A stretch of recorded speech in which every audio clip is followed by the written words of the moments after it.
तर अर्थसंकल्पीय अधिवेशनाचा आज दुसरा दिवस आहे। विरोधक सरकार विरोधात विविध मुद्दे उपस्थित करतात। त्यामध्ये आज विरोधक आक्रमक होतील। मंत्री नरहरी झिरवाळ यांच्या खात्यातला लाच प्रकरण आहे, तसंच राहुल नार्वेकर यांचं अलिबाग जमिनीचं प्रकरण आहे।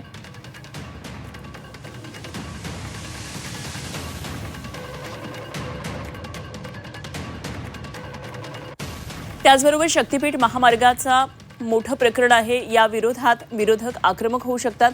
आजपासून राज्यपालांच्या अभिभाषणावरील चर्चेला दोन्ही सभागृहात सुरुवात होईल। 2025-26च्या पुरवणी मागण्यांचाही दोन्ही सभागृहात आज मांडल्या जाणार आहेत, त्यामुळे याकडेही विशेष लक्ष असेल। तर या संदर्भात आणखी सविस्तर तपशील जाणून घेऊया। आमच्या प्रतिनिधी सीमा आढे आपल्याबरोबर जोडले गेले।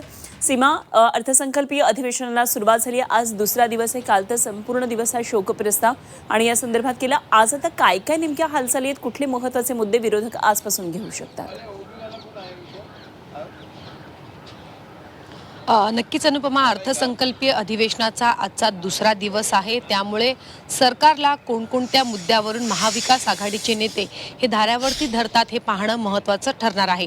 मागील काही दिवसांमध्ये अनेक प्रकरण महाराष्ट्रामध्ये गाजली, ज्यावरून महाविकास आघाडीच्या नेत्यांनी घणाघाती टीका सरकारवरती केलेली होती। त्यामुळे आता हेच मुद्दे जे विधानभवनाच्या बाहेर ते मोठ्या प्रमाणात जे गाजले होते, माध्यमांवरती गाजले होते, तेच मुद्दे आता कशा पद्धतीनं सभागृहामध्ये गाजणार हे पाहणं महत्त्वाचं असणार आहे। सगळ्यात महत्त्वाचं एक म्हणजे मंत्री नरहरी झिरवाळ यांच्या दालनामध्ये ज्या पद्धतीने लाचखोरीचं एक प्रकरण मोठ्या प्रमाणात गाजलेलं होतं। राजू ढेरिंगे हे लाच घेताना खरं तर रंगेहात एसीबीने त्यांना ताब्यात घेतलेलं होतं। अर्थात जे दोषी आढळले त्यांच्यावरती नरहरी झिरवाळ यांच्या कार्यालयाकडनं त्यांना कार्यमुक्त करण्यात आलेलं आहे। मात्र नरहरी झिरवाळ यांच्या संदर्भात कशा पद्धतीने महाविकास आघाडीचे नेते हे सरकारला धारेवरती धरतात आणि मंत्रालयामध्ये अशा प्रकारे उघडपणे जर लाच घेताना जर मंत्र्यांचेच जर जवळचे जे अधिकारी आहेत ते जर पकडले जात असतील, तर मग फक्त एका कार्यालयाचा विषय नाही तर ते अनेक कार्यालयांचा विषय येतो। त्यामुळे हा विषय कशा पद्धतीने विधानभवनात गाजतो हे पाहणं महत्त्वाचं असणार आहे।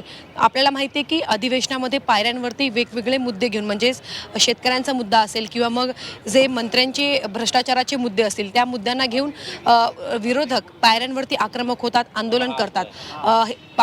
हिवाळी अधिवेशनामध्ये तर तशी परिस्थिती आपल्याला पाहायला मिळत नव्हती, मात्र अर्थसंकल्पीय अधिवेशनात तरी हे मुद्दे घेऊन विरोधक या ठिकाणी पायऱ्यांवरती आंदोलन करतात का हे पाहणं महत्त्वाचं असणार आहे।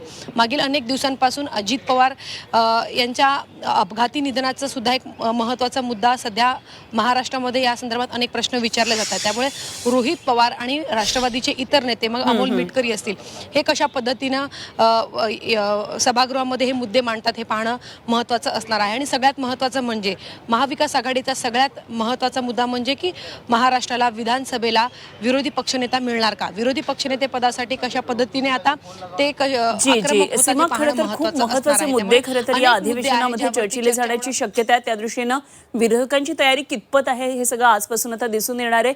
धन्यवाद सीमा, दिलेल्या सगळ्या माहितीसाठी। वेळोवेळी आपल्याकडून अधिवेशनासंदर्भातल्या महत्त्वाच्या बातम्या जाणून घेत राहू। तुर्तास धन्यवाद। सीमा आढे आमच्या प्रतिनिधी आपल्याबरोबर होत्या।